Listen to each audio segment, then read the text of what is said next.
Paragraphs use করব। প্রথমে introduction, তারপরে ওভারভিউ, তারপরে বডি 1, তারপরে বডি 2। বডি 3 ও লেখা যায়, তবে স্ট্যান্ডার্ড হইল গিয়া টোটাল 4টা প্যারাগ্রাফসে লেখা, যেখানে মধ্যে 2টা বডি প্যারাগ্রাফ হিসেবে থাকবে। তো প্রথমে যে আমরা ইন্ট্রোডাকশনটা লিখব, এটা মূলত কোশ্চেনের প্যারাফ্রেজ। তো এটা এখানে মধ্যে কোশ্চেনটা আছে, ওটার মধ্যে আমি লিখে দিলাম। আর এটা আমরা কিটা করা লাগবে, প্যারাফ্রেজ করা লাগবে। তো প্যারাফ্রেজ মানে আমরা কিটা বুঝি, চেঞ্জ করা, শব্দ চেঞ্জ করা। মানে এটা ভাবার তো যেটা আছে, মানে এটা মিনিং যেটা আছে এটা সেম থাকবে, কিন্তু শব্দ আমরা চেঞ্জ করব। আবার স্ট্রাকচার চেঞ্জ করিয়াও প্যারাফ্রেজ করা সম্ভব।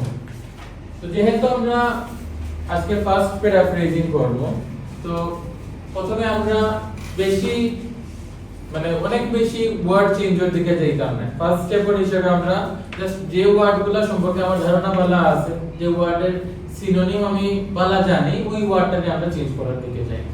তো প্রথমত আমরা যে জিনিসটা খেয়াল রাখা লাগবে, যেখানে আমাদের দেওয়া আছে কিটা চার্ট। তো এই যে চার্টটা দেওয়া আছে, তো এইটা কোন ধরনের চার্ট? এক্সাম্পল ক্ষেত্রে অনেক সময় দেখবা বার চার্ট লেখা নাই বা পাই চার্ট লেখা নাই। যখন এই চার্টগুলো লেখা থাকতো না, তখন আমরা কাছে এটা বুঝা হতো না আমরা এই চার্টটা কিনা দরকার পারছি কিনা। তো তখন আমরা কিটা লেখা লাগবো, দা চার্টের জায়গায় দা বার চার্ট। ওকে, এখন লেখার দরকার নাই। এই ওয়ার্ডটা মানে আমরা কিটা বুঝি, নিচে। তো এই অংশটা আমরা কই লিখবো, নিচে বলতে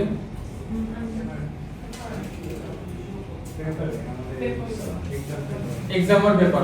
তো এই এক্সাম্পল পেপার কিটা আমরা সামনে আমরা পেপারের মধ্যে কিটা কোনো চিত্র আমরা আঁকা লাগবে না। তো যেহেতু আমরা কোনো চিত্র আঁকা লাগতো না, তার মানে এই ওয়ার্ডটা দেওয়া আমরা লিখে আননেসেসারি। আমরা এই ওয়ার্ডটাকে কিটা করব, বাদ দিলেই এই ওয়ার্ডের আমার দরকার নাই। ওকে, এরপরে এখানে মধ্যে আমরা কোন ওয়ার্ডটা পাইলাম, শোজ মানে দেখা বা মানে এখানে আমাদের দেখানি ওয়ার্ড। ওকে, তো আমরা গতদিন প্রথম ক্লাসে যখন কইছিলাম, তখন আমরা টাস্কের মধ্যে কয়েকটা পয়েন্ট কইছিলাম যে আমরা সামারাইজ করা লাগবে। ওই সামারাইজের সময় আমরা কম্পেয়ারও করা লাগবে। সো ওভারঅল যেহেতু আমরা কম্পেয়ারের দিকে মুভ করব, একটার সাথে আরেকটা পার্থক্য বা সিমিলারিটিজ আমরা বুঝাইবো। তার মানে এক্ষেত্রে শোজের জায়গায় একটা সুন্দর ওয়ার্ড আছে কম্পেয়ার, এই কম্পেয়ারটা আমরা বইতাম পারি। আবার অনেকে সাজেস্ট করেন যে আমরা এই কম্পেয়ারের জায়গায় ইলাস্ট্রেট ওয়ার্ডটা ইউজ করতাম পারলাম, তারপরে ডেমনস্ট্রেট ওয়ার্ডটা ইউজ করতাম পারলাম, ডেপিক্টস ওয়ার্ডটা ইউজ করতাম পারলাম। আমরা যার যেটা ভালো লাগে আমরা ইউজ করতাম পারবো, তবে বেস্ট হইলো কিটা কম্পেয়ার ওয়ার্ডটা ইউজ করা। আচ্ছা, তাইলে এটা কম্পেয়ার হইব না কম্পেয়ারস হইব? কম্পেয়ারস মানে স্যার এটা হচ্ছে জিনিসের উপরে ডিপেন্ড করে, আমার কোশ্চেনের উপরে। যেমন 2010 তো পাস না, কম্পেয়ারড হবে না। এটা মূলত আমরা টেন্সর উপরে ডিপেন্ড করব না, এটা ডিপেন্ড করব এটা সব এইখানের বারবার ফর্মটা প্রেজেন্টে থাকবে কম্পেয়ার। তো এটা কম্পেয়ারস হইব ও কারণে, কারণ এই চারটার সাথে কি এর যুক্ত আছে নি নাই, যেহেতু এর যুক্ত নাই তার মানে এটা সিঙ্গুলার না প্লুরাল? সিঙ্গুলার। তাহলে থার্ড পারসন সিঙ্গুলার হইলে কি হবে, ভার্বের সাথে প্রেজেন্ট ফর্মে এস বা ইএস। তাহলে কম্পেয়ারের সাথে কি হইব, এস হইব। ওকে, এরপরে আমরা দেখি আর কিটা লেখা আছে, দা এক্সপেন্ডিচার। এক্সপেন্ডিচার মানে খরচ। তো খরচ, তাইলে এইটাকে আমরা চেঞ্জ করে কিটা কইতাম পারলাম, expenses এক্সপেন্সেস। সহজ একটা ওয়ার্ড এক্সপেন্সেস, তাইলে আমরা কইয়া দা এক্সপেন্সেস। আর কিছু পাওয়া যায় মানে এই এক্সপেন্সেস এর জায়গায় স্পেন্ড। তো স্পেন্ড মানে কিটা খরচ করা। তো এটা তো নাউন, তাইলে ভার্ব এখানে তো কইতো নাই, যেহেতু আবার দিও আছে, তাইলে আমরা কিটা কইতাম পারলাম, স্পেন্ডর নাউন ফর্ম হইল গিয়া স্পেন্ডিং।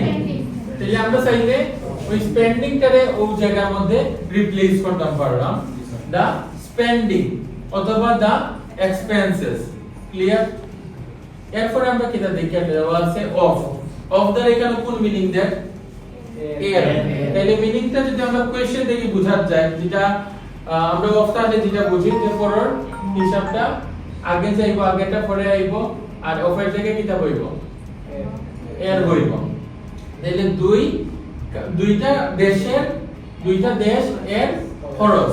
তাহলে টু কান্ট্রিজ এখানের মধ্যে আমরা কিটা দেখলাম কোশ্চেন, দুইটা কান্ট্রি কিটা ফ্রান্স আর ইউকে। এখন আমরা যদি মনে করি যে অফ টু কান্ট্রিজ আমরা রাখি দিতাম, ফাইন, আমরা অফ টু কান্ট্রিজ রাখি দিলাম। যদি আমরা চাই না চেঞ্জ করতাম, চেঞ্জ করে আমি অফ টু কান্ট্রিজ এর জায়গায় ফ্রান্স আর ইউকে নামটা দিলেই না। সব প্যারাফ্রেজিং এর ক্ষেত্রে সব সময় যে আমার কোশ্চেনের মধ্যে যে অংশটা দিয়া দিছি এটা দিকে খেয়াল রাখা লাগবে, বা ওটারই চেঞ্জ করা লাগবে। এখান থেকে কিছু নিতে পারতাম না আমি আইডিয়া, এরকম কিছু না। যদি আমার পক্ষে পসিবল হয় ওখান থেকে কোনো আইডিয়া নিয়ে আমি ওটার মধ্যে এড করে ইন্ট্রোডাকশনটা রেডি করতাম, তাও আমরা পারবো। তো এখানে টু কান্ট্রিজ কিছু তো কইছে না, এই আইডিয়াটা আমরা কই থেকে পাইলাম? ওখানে যে ফ্রান্স লেখা আছে আর ইউকে লেখা আছে ওই জায়গা থেকে। তো আমরা অফ টু কান্ট্রিজ এর জায়গায় কি লিখতাম বাবু তাইলে? Of France and the UK. Okay, so and the UK এখানে দেখে না কইলাম UK মানে যে দেশের নামগুলো সংক্ষেপে জমা থাকে বা সংক্ষেপে ওয়ার্ডগুলো থাকলে এগুলা পেতে গেলে দাঁড়াইবো দি আগে দেওয়া লাগবে। যেমন UK, USA, ইউনাইটেড কিংডম যদি বলি তখন আর দিয়ে দেওয়া লাগতো না, তখন এটা ইউনাইটেড কিংডম ফুল আইব। তাহলে ফ্রান্সের আগে কেন দিলাম না? ওকে, এটার মধ্যে লাগতো না। তাইলে এখানে দেখো আমরা ক্যাপিটাল লিখছি না, এখানে আমরা ক্যাপিটাল লিখছি না। এটা লেখার পিছনে কারণ কিটা? দেশের নাম। এটা কিন্তু আমরা খুবই কেয়ারফুল থাকা লাগবে। অনেক সময় টাস্ক কত সময় লাগবে আপনারা তারা আলোর মধ্যে থাকবা, তো তখন আমরা একটু কেয়ারফুলি দেখা লাগবে যে আমি ক্যাপিটালাইজেশন ঠিকঠাক মতো রাখছি কিনা। যদি এটা না রাখি তাহলে কিন্তু ব্যান্স করে সমস্যা হইব আমাদের। তাই এতটুকু পর্যন্ত আমরা ক্লিয়ার নেই। আচ্ছা, তখন ভুল হয়ে যাব, স্পেন্ডিং দেওয়া লাগবে, কারণ আমরা নাউনে রিপ্লেস করলাম। যদি আমরা ভার্ব ইউজ করতাম চাই, তখন এর মধ্যে স্পেন্ড হইতো না, স্পেন্টও যাওয়া লাগবে। যেহেতু এটা কোন টেন্সে আছে তখন অন্যভাবে এটার উপস্থাপন করা লাগবে। যেহেতু আমরা নাউনে চেঞ্জ করলাম, সো আপাতত আমরা স্পেন্ডের দিকে যেতাম না। ওকে, এরপরে কিটা পাওয়া হইছে অন কনজিউমার গুডস। তো কনজিউমার গুডস এর কথা কইরা, তো গুডস মানে আমরা কিটা বুঝি? পণ্য। আর কনজিউমার গুডস মানে নিত্য প্রয়োজনীয় ভোগ্য পণ্য। ওকে, নিত্য প্রয়োজনীয় পণ্যই, বাট এটা তো নিত্য প্রয়োজনীয় গুলো তো আমরা ভোগ করি। ওকে, তাইলে এখানে অনেক জায়গায় মন থাকলো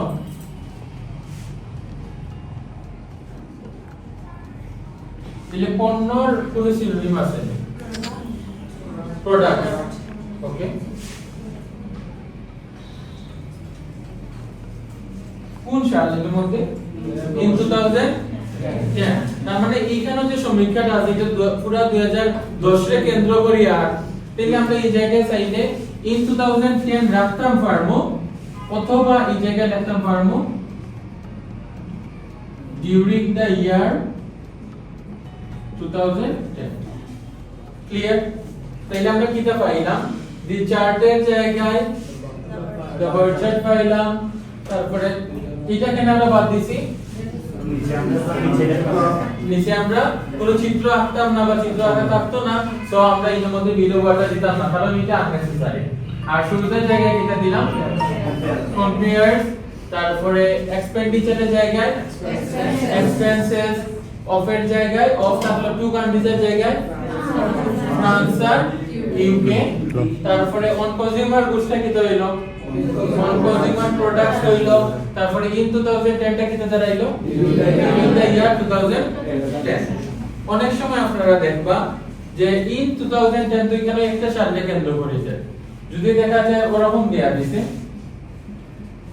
from 2010 to 2015, তো ওই রকম থাকলে আমরা এটা চেঞ্জ করে কইতাম পারলাম between 2010 and 2015। মানে এটা যদি তাকাই দিলে আমরা ওটা লিখলাম, ওটা তাহলে ওটা লিখলাম। ক্লিয়ার?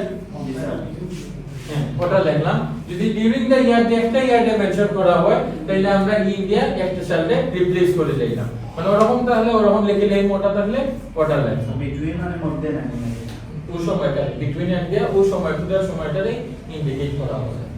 বুঝতে পারছেন নি? ওকে, এখন আরেকটা জিনিস খেয়াল রাখবা, একটু পরে লেখেন। এখানে যে আমরা এক্সপেন্ডিচার লিখছিলাম, যেটা আমরা পাইছি এটা রিপ্লেসে তো ওটা লিখছিলাম। যদি এই জায়গায় একটু স্মার্ট ওয়েতে আমরা বুঝাইতাম চাই তাইলে আমরা লিখতাম পারমু স্পেন্ডিং প্যাটার্ন। এটা লিখতাম পারমু স্পেন্ডিং প্যাটার্ন, এখানে কিন্তু ডাবল টি। তো তখন তারা কিটা যে the bar chart compares the spending pattern of France and the UK, তখন দেখতে একটু সুন্দর লাগে স্পেন্ডিং প্যাটার্ন। যে এক্সপেন্ডিচার ফাইলে আপনি লিখতে পারটা কিটা স্পেন্ডিং প্যাটার্ন, এরপরে বাকি যা যা আছে ওলা লিখে দেয়। ক্লিয়ার? ওকে, তো আমি যে লেখা লেখছি একটার পরে একটা, যেখানে আপনারা গ্যাপ রাখাইছিলাম আর যেখানে আমি সার্কেল করছি ঠিক ওইভাবে আপনারা লিখবেন।